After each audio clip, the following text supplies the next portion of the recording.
So hello everyone, welcome to the last part of our Pan-Asianism and Beyond Symposium. In part 4, we have three distinguished speakers. Our first speaker is Özen Nergis Dolcerocca. She is an assistant professor at the University of Bologna and affiliated faculty in the Department of Comparative Literature at Koç University. Dolcerocca received her doctoral degree in comparative literature from New York University in 2016. Her work appeared in MLN, Journal of Middle Eastern Literatures, Oxford Handbooks, Fabula, among others. She is the recipient of a 2020 European Research Council starting grant for her project Modernizing Empires, Enlightenment, Nationalist Vanguards, and Non-Western Literary Modernities.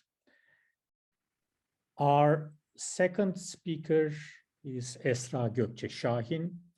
Şahin has completed her PhD in social anthropology at Harvard University with a secondary field in critical media practice. She's a visiting scholar at Koç University Center for Asian Studies since 2020. She has been conducting research on performance, media, and creative industries with a focus on memory politics, semiotics, and gender in Japan. Her book manuscript entitled Kokugo Humor, Memory Politics, and Japan's Urban Laughter. Şahin is trained as a performer of traditional Japanese comedy, rakugo, and Japanese buto dance, and she has held stage performances in various venues in Tokyo. Additionally, as a filmmaker, Şahin made a documentary film on rakugo titled Fooling Words, and she is currently working on a feature-length film. And our last speaker is Aiko Takeuchi Demirci. She completed her PhD in American Studies at Brown University, and she is currently an assistant professor of sociology and co-director of the Center for Asian Studies at Koç University. Her book, Contraceptive Diplomacy, Reproductive Politics and Imperial Ambitions in the United States and Japan, published by Stanford University Press in 2018. The book won the John Hall Whitney Book Prize from the Association for Asian Studies. Takeuchi Demirci's current research includes the history of trans-Pacific discourses and scientific studies on the Japanese race and the traditional and the transnational peace movement in Japan during the 20th century. She is also a senior associate managing editor of the Journal of Transnational American Studies. So we'll start with the talk of Dr. Dolcerocca. The title of the talk is Pan-Asianism, Anti-Westernism, and the Birth of National Literatures, a Comparative Perspective. The floor is yours. Thank you. Thank you, Burak. Do I need to do anything to have the floor, or? You're the co-host now. Okay, I'm the co-host now. You can show slides, yeah. Okay, perfect. So I'm gonna share, let's see how this is gonna work. Keynote. So if you could let me know whether you're seeing the slide or not, that'd be perfect. Perfectly, yeah. Okay, great. So there we go. First of all, thank you so much, Aiko, Burak, for organizing this and for making me part of this. It's very exciting to be here today. And again, like other panelists, I would like to, express my regrets for not having met, not being able to meet in person, but hopefully next time we'll be able to do this in person. Okay, so let me begin with what I'm going to talk about. We cannot think about Pan-Asianism without engaging with the emergence of nationalism, and the radical modernization and westernization processes Asia went through in the 19th and early 20th centuries. So let me begin with a statement first. There we go. Nationalism first comes into existence in the aesthetic consciousness. And by this, I do not just mean aesthetic nationalism, obviously, but the image of a nation as a nation finds expression first and foremost in literary and artistic imagination. You can trace this idea in many literary scholars and historians, in particular, as I will be talking about Japan more in this presentation. Kojin Karatani would be a great reference for this idea. So in the non-Western context, like in Japan and Russia, and I will tell you why I prefer this term in a second, non-Western, this resulted in heated debates on ethics, aesthetics, and politics of literary and artistic production in the late 19th century. So nationalism as part of this discussions on literary and artistic production. So this is about when intellectuals across Asia and the Middle East discovered that how backward they were compared with Western Europe. So as the cultural hegemony of the West grew, they addressed questions of national self-definition, debating how to revive their past glory and reform their authentic culture to catch up with Western modernity, how to emulate European literary models and create a native canon at the same time. So therefore, any form of national self-definition from this encounter on happens with respect to the West, hence the idea of the non-West. The non-Western literary modernity, in my case, as a translational history, so in which national history, national language, criticism, literature, they are all mediated through their authors' engagement with other languages, i.e., in this particular case, with metropolitan European ones, essentially French, English, and German. So in this translational process, national identity is always and necessarily positioned with respect to the translated culture and their status in the world stage. Hence, this idea of the non-West again. And these debates sparked a set of cultural reformation projects. Just briefly to give you an idea, including language reforms and systematic translation of European language literatures. So while some authors took up new Western genres and styles, such as novel and short stories, others undertook vast translation projects. And here, as I will talk later, think about the Meiro-Pusha scholars, right? To indigenize European literature and Enlightenment thought. So this resulted in cultural reformation projects, which came to be known as National Renaissance, Enlightenment, Awakening moments, with common cultural vocabulary and literary typologies. The systematic modernization, reorganization, Westernization efforts set up in Tanzimat, Reformation era in Ottoman Empire, the Age of Great Reforms in the Russian Empire, and Meiji Restoration in Japan. All of these doubled the birth of local modernity as the foundation for a national awakening. So they later became period and genre markers, like in national literary histories, like Meiji literature, Tanzimat novel, so on and so forth. So the 19th century intellectuals of Asia engaged with these cultural and aesthetic problems excessively. And interestingly, some historians like Niyazi Berkes, who I admire a lot, but he kind of complains about this. He rails against this phenomenon, saying the 19th century intellectuals of the Ottoman Empire, in his case, were interested in literary movements instead of political economy. So like, why did they talk so much about art and literature? Did they not have more pressing problems than cultural and aesthetic debates? The best minds spending their intellectual energy on splitting hairs over realism and romanticism, or over kanshi, that is classical style Chinese poetry, in writing kanshi in a modern style in Japan. So For this, why they had such a preoccupation with aesthetic questions, we can think about many, we can consider many reasons.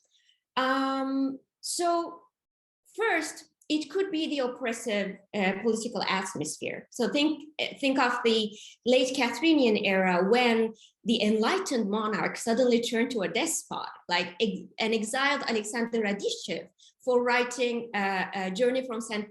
Petersburg to Moscow. So sort of the beginning of the Russian national narrative discourse. You can think about the Istibdat period under Abdul Hamid, who basically held poet and critic Tevfik Fikret in house arrest for decades. Or you can think about the post-1880s Meiji Restoration, which pushed for filial piety and loyalty to the empire, to the emperor. Right? So the prevalent state censorship, therefore, might have led intellectuals to relatively safer areas in which political discussions are veiled under the innocuous cloak of art and literature. While this view has its merits, I do not entirely agree with it. Problems of aesthetics always have political connotations.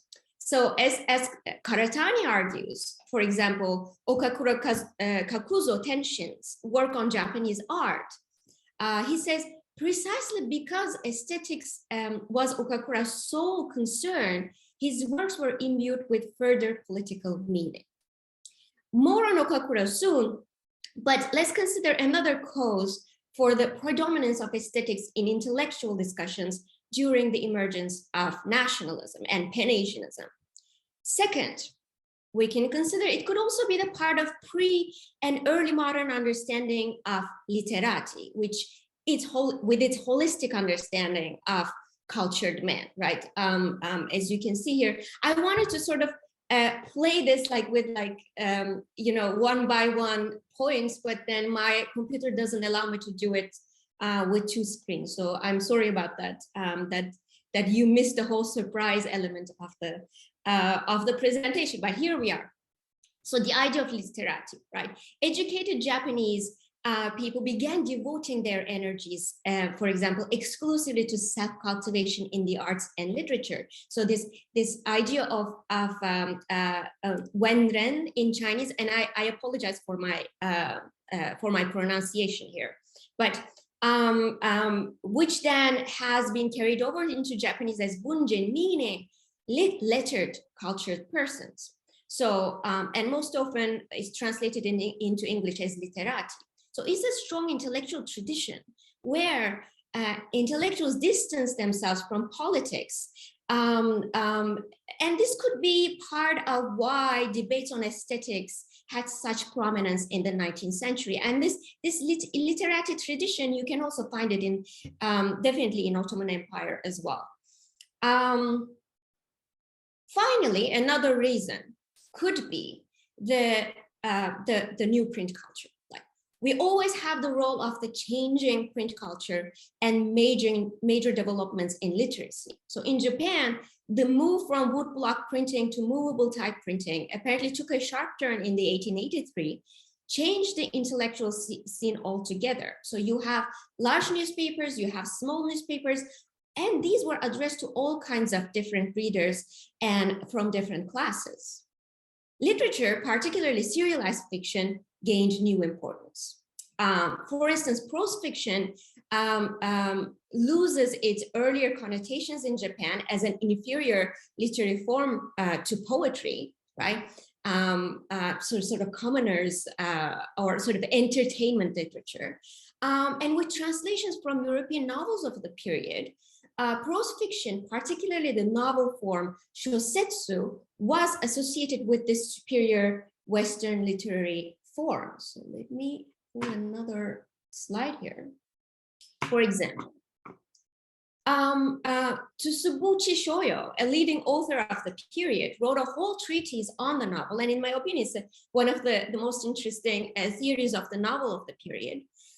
He traces the universal development of fiction from mythology and romance to monogatari tales and late Edo popular fiction.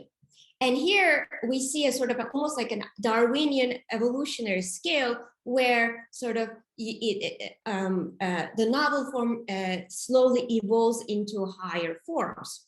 And so he eventually asserts that the most advanced level of this form, what he calls the true novel, is the Western artistic realistic novel. Interestingly enough, Khalid Zia, let me see.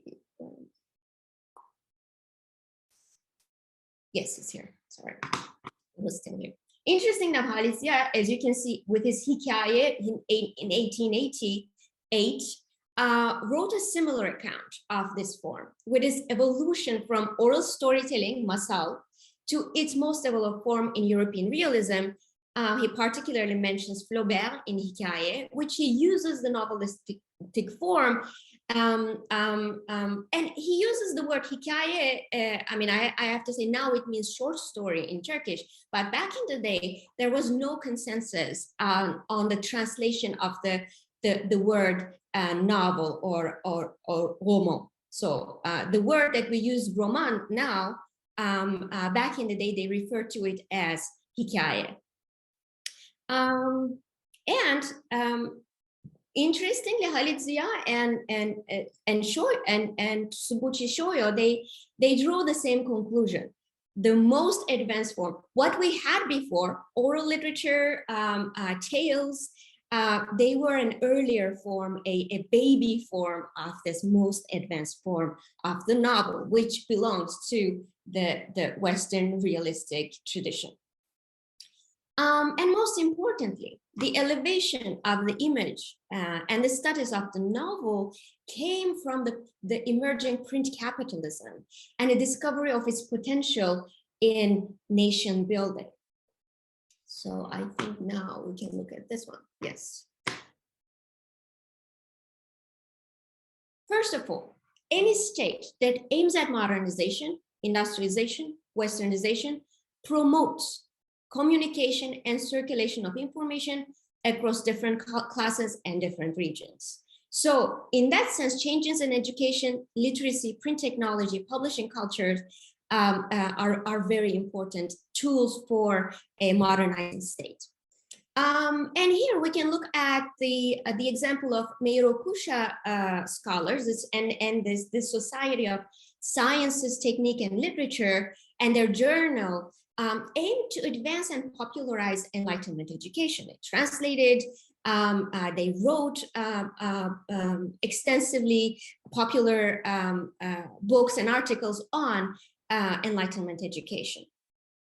And in opposition to this, of course, you have freedom and people's rights movement, right? Sort of the starting off with the discontented former samurai, but then eventually attracted progressive intellectuals. They also used the novel form and sort of the literary form and in relation to print capitalism to popularize their political ideas, especially serialized fiction was important. So here, Tokai Sanshi's Chance Meetings with Beautiful Women, for instance, or Yano Ryukei's Keikoku Bidan, which is sort of usually is referred to as with this name because it's commendable anecdotes creating a nation. These were very popular, very much read political novels at the time. So fiction became an ideological battleground, and its potential has been discovered at this point. I would like to read a quotation here before moving on. And this quotation is from Uchimura Kanzo on one of his lectures. Just a second. He says, the tale of Genji, which is sort of the, I don't know if you're familiar, you don't have to be familiar with this, but this is a time when they're trying to build the history of Japanese literature. So the history of the national literature comes into being. So they have these anthologies like which I will talk about in a minute. But the thing that they valued the most when they wanted to write the history of the national literature was the tale of Genji. Sort of, it was recognized as and recanonized as the great predecessor to the refined sort of realistic novel. So here, Uchimura Kanzo criticizing that based on this idea of national authenticity. The tale of Genji might have left beautiful language to Japan, but what has it ever done to raise our moral spirit? Worse than doing nothing, the Genji has made us effeminate cowards. I would like to exterminate such literature from our ranks. Literature is not such an idle, trifling business. Literature is a weapon with which we must fight in the world against devilish enemies in our attempt to improve our society and our country, not just for today, but for years to come. So competing notions of literature and literary language, and sort of the important, how sort of the cultural struggle revolved around literary theories and literary criticism. So in that sense, that's essential. So literary cultures in Asia, we can say, are marked by a complexity and richness that combines imperial, ethno-religious, and ethno-national practices, as well as the composite of these cultural forms.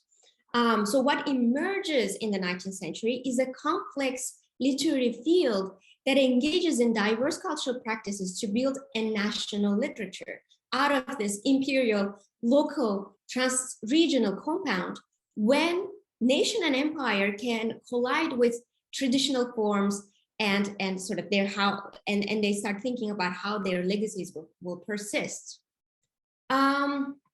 So literature aesthetic theory had an important function in national self-definition and canon making, right? Central ideas and concepts that emerged in the discussions on integrating national literature and Western models, the cultural strategies that they employed, the way they negotiated their place as a national literature in the emerging global literary modernity, as you can see here in this quotation, right?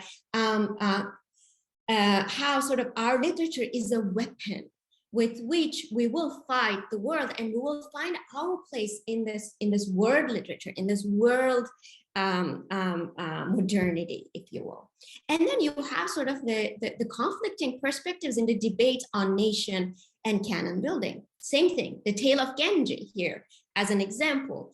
Genji Monogatari, is it important, and is it sort of the beginning of the national Japanese literature, or is it something that's made us effeminate cowards? No, we need a different national self-identity that doesn't depend on these earlier versions of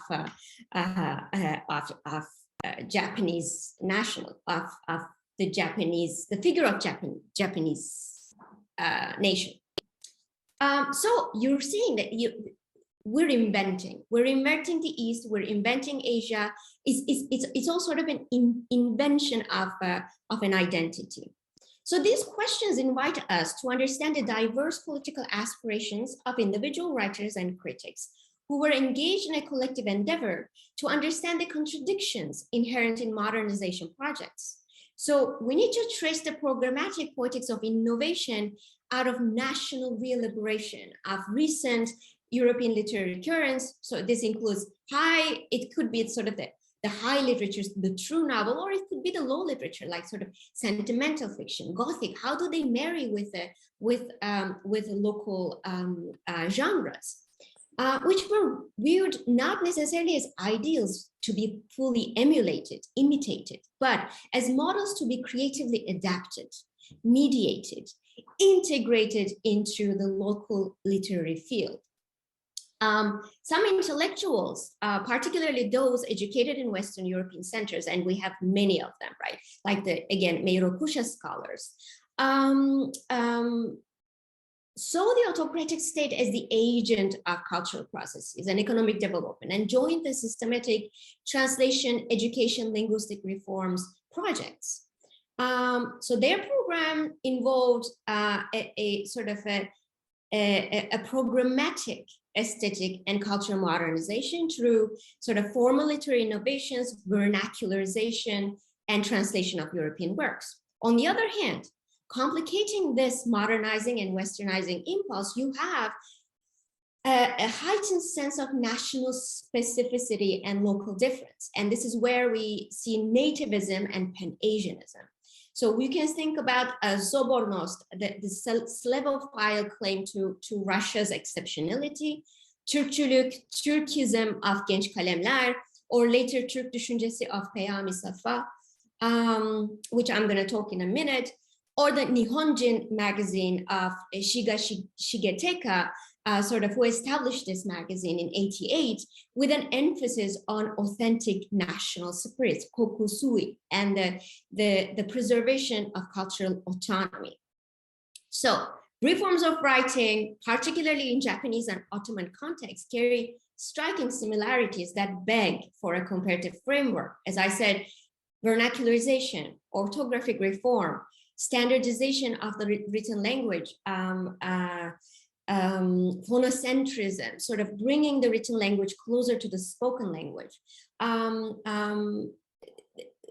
Especially here, the comparison is important because here we have cultures dominated by previous cultural hegemony, for example, of Chinese for the former, the kanji script, the Kanbun style, and Arabic and Persian traditions for the latter, for Ottoman Empire. And all these cultures reportedly had a unique cultural heritage and occupied a special position as a bridge between East and West, right? And again, maybe, let me see.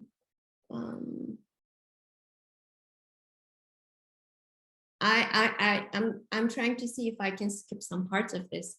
Okay, bridge, right? Don't forget that. Because later we'll talk about the bridge between East and West as sort of also the bridal bed. Prevalent themes in these cultures are lamenting the cultural decline of their culture and the urgency of modernization. We're dying. We need to modernize. Usually, expressed through these metaphors of awakening, rebirth versus darkness, sleep, senility. We're children, so on and so forth, evolution, national competition, survival, like Japan was at a half-civilized stage, or we're behind in universal stage of evolution. We need to evolve from the uncivilized to the civilized. The counter-modernizing and anti-Westernization discourse, on the other hand, typically refer to nostalgia for a bygone era, nativist idealization of poor local culture, uncorrupted by modernity. Think of the ideal of East, which we're going to look at. The ideals of East by Okakura Kakuzo, that could be considered as part of this counter-modernizing or counter-westernizing effort, and sort of moral superiority of the national culture with respect to the West. Along this axis between modernization as absolute, unquestionable, and regressive impulse of anti-modernization, we encounter a broad range of rhetorical, epistemological questions, which reveals the conflicted nature of intellectuals' positions with regard to their cultural identity and European thought. The West is associated with incongruous ideas and metaphor. Like, on the one hand, it lacks spiritual, religious, or cultural history or knowledge of the home nation, right? We are morally superior. We're spiritually superior. It is therefore morally corrupt for its focus on materiality. On the other hand, it is idealized for its technical and cultural achievements, with respect to which the home civilization is always late, is always a failure, or is always an imitation. So the idea of cultural authenticity and synthesis between the East and West, past and present, traditional and modern, became the central epistemological crux around which these debates took shape. So I'm trying to also explain why literature and art, the aesthetic consciousness is important. Okay, let me look at the console slide. Let's move on to this competing notions of literature and literary language. Let's look at one of these notions of Pan-Asianism, and it's sort of as I described, sort of a position on the axis of absolute modernization, between the axis of absolute modernization and absolute nativism. Somewhere in between, you have this idea. And Okakura Kakuzo is an interesting figure. As some of you, I'm sure you already know, very famous figure for Pan-Asianism. He's credited for saving traditional Japanese art.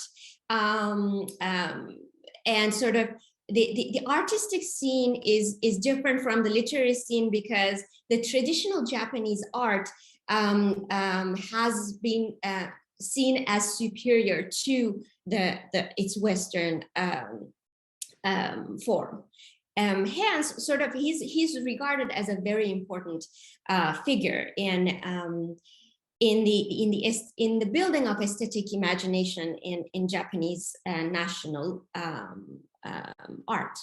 So, and he wrote The Ideals of the East, in English, by the way. And he began the book by this quotation that you're seeing on your screens right now. Asia is one. This is very famous, right? Like, I'm sure you all know of this. The Himalayas divide only to accentuate two mighty civilizations, the Chinese with its communism of Confucius, and the India with its individualism of the Vedas. But not even the snowy barriers can interrupt for one moment that broad expanse of love for the ultimate and universal, which is the common thought inheritance of every Asiatic race, enabling them to produce all the great religions of the world and distinguishing them from those maritime peoples of the Mediterranean and the Baltic, who love to dwell on the particular and to search out the means, not the end of life. So here you can see the binaries that I just talked about, how sort of the ultimate and the universal, and sort of the common thought inheritance is part of this sort of great religious world, the spiritual superiority that we have, as opposed to those who like to dwell on a particular, as in the realist novel, the true novel, the realist form. No, here our art form is superior in its love for the ultimate and the universal. So, famous line, this Asia is one became a famous line, as I said, later becomes a slogan for Pan-Asianism, even in the Arabic world. And through Tagore, Indian Nobel laureate Tagore's influence, and resulting in part from Okakura's participation in the Bengali independence movement. So here there is a oneness, but there is a oneness that consists of difference and has many different layers, but nonetheless it is one. And therefore, an idea here that's important is the ideals of the East is not actually the ideals that we're going to find there, but it's the ideals that we have to create, right? The East as an ideal, as one that needs to be created. Okay, so we're creating the image of Asia, we're creating the image of the East, we're creating the image of Japan, of Turkey, through this aesthetic consciousness, finding this identity. As Karatani points out about Okakura, as an aestheticized object, Japan was above all formed by the fine arts in a narrow sense. And its related discourses. So herein lies the importance of considering the peculiarity of art and its discursive formations in Meiji Japan. So it's thanks to Okakura that we have this this aestheticized object as Japan, and the East as the ideal that emerges here. And sort of that Okakura, sort of his ideas on museum, his creation of national museum, Japan as a museum, was later applied to Pan-Asianist ideology, but then also to the ideology of the Greater East Asian co-prosperity sphere, as Karatani calls it, where Japan would be the leader. So we're also seeing sort of how Pan-Asianist thought in Okakura also leads to sort of the joining into the ranks of the imperialist nations in Asia. So for another example, I would like to share a very similar example. Peyami Safa's The Turkish Thought.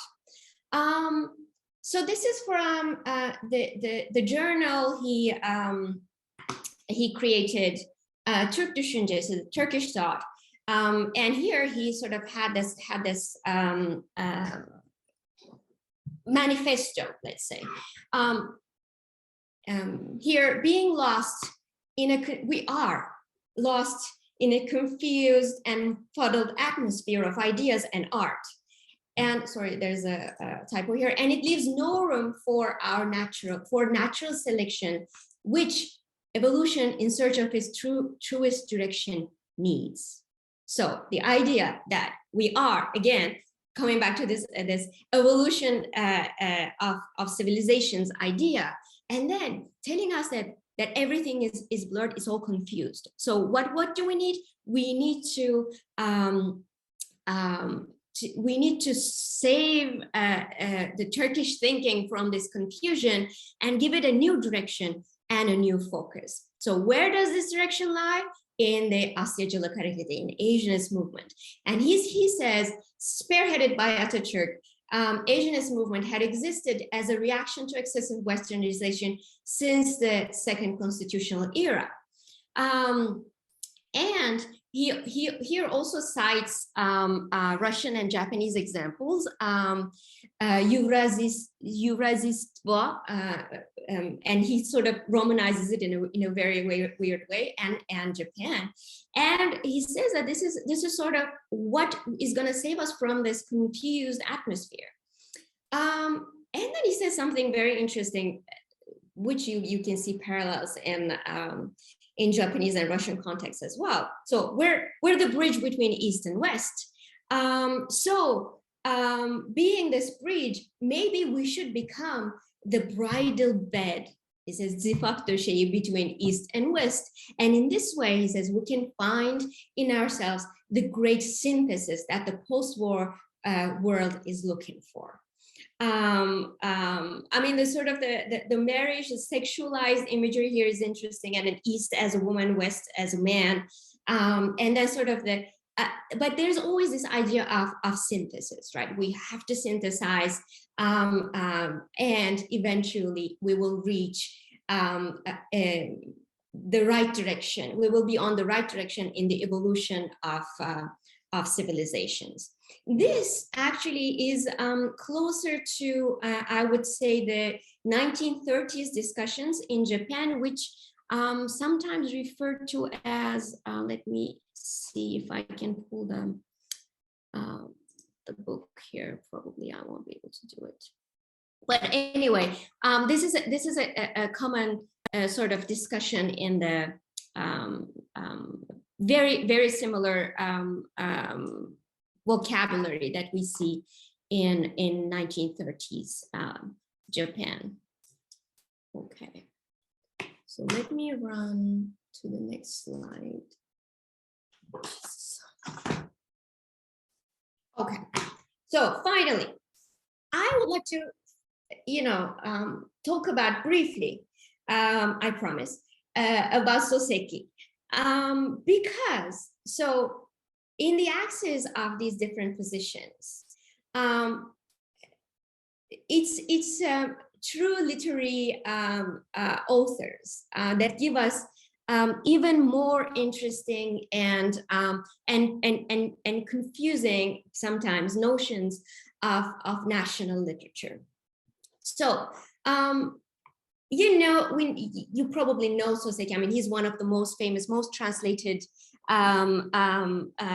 novelists of the period. So he's one of the Japanese authors who made it into the global world literature canon.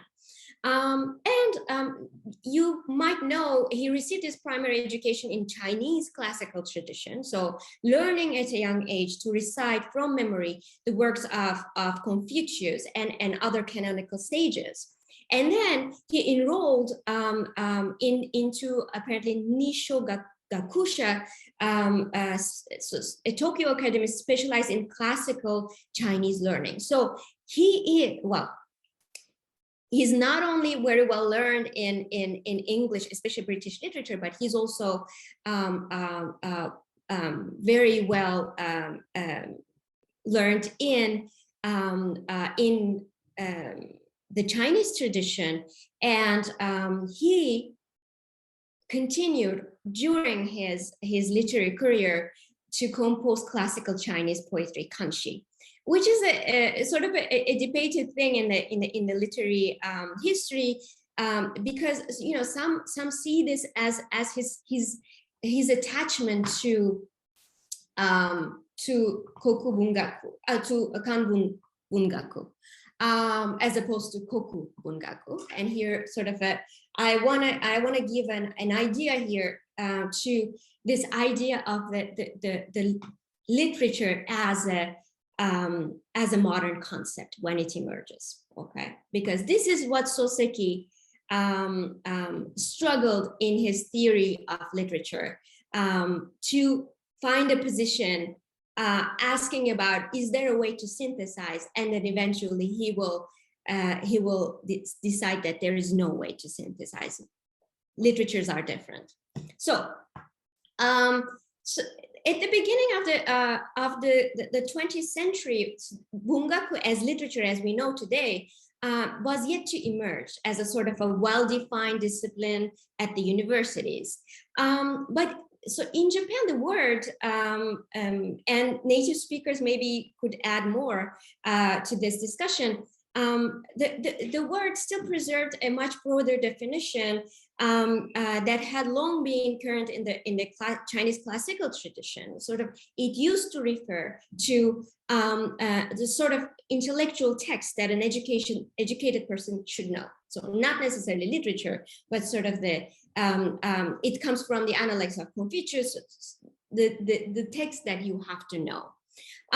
This included philosophical essays, official histories, canonical poetry, you know, and all works of fiction. So this, then in the late 19th century, you have this modern notion of bungaku as a field consisting of aesthetically distinguished writings from the realms of fiction, poetry, and theater. So that's a new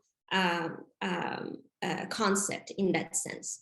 And this difference in meaning was the thing that Soseki tried to resolve in his work. So on the one hand, you have, as I said, kanbungaku, Chinese literature, and any text that could be read in Kanbun, and then the emerging idea of kokubungaku, which is the sort of the Japanese national tradition. And here I just included the sort of the as Mikami Sanji and Takatsu Kuwasaburo's anthology. It's one of the first histories of Japanese literature as a national literature. And interestingly, they excluded kanbungaku from this anthology, for instance. So Soseki is not having it though. Let's look at very quickly what he tells us. In reflecting on my own past, moreover, I realized that despite lacking a solid scholarly foundation in classical Chinese, I nonetheless believe myself able to appreciate fully the Confucian classics. Of course, my knowledge of English was not particularly deep, but I did not believe it to be inferior to my knowledge of classical Chinese. For my sense of like and dislike between the two to be so widely divergent, despite my having roughly equal scholarly abilities, must mean that the two were of utterly different natures. In other words, what is called literature in the realm of the Chinese classics and what is called literature in English must belong to different categories and that cannot be subsumed under a single definition. So this idea that there is no universality about literature, that he is unable to bring together these two notions and unable to bring together the English, what the English call literature and what we call here as, say, literature. And then, as we will see some more, and I'm going to end with this quotations from him about literature. Like, Japan will not be able to survive as Japan. What else can we call ourselves but externally motivated? We're trying to change always from within with external motivations. For every 10 feet of ground we cover, we touch down on only one, virtually missing the other 9. We're modernizing at a fast speed. We don't go up the ladder in its order. Because of external pressure, Japan has had to leap all at once from a barely attained complexity level of 20 to a level of 30 in 2 great areas of energy conservation and energy consumption. The country is like a man who has been snatched up by a flying monster. The man clings desperately to the monster, afraid of being dropped, hardly aware of the course he is following. So he says, you may wonder whether it is finally impossible for us to seize being the child carried along on a grown-up's back, for us to forge ahead on our own through all the proper stages of development. So for Soseki, I'm going to end it with his pessimistic note here. There is no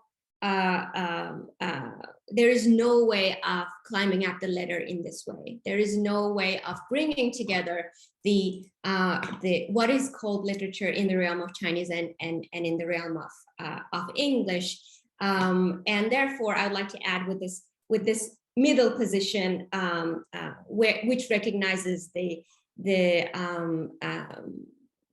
how should I put it, the incommensurability of the two notions. Thank you so much.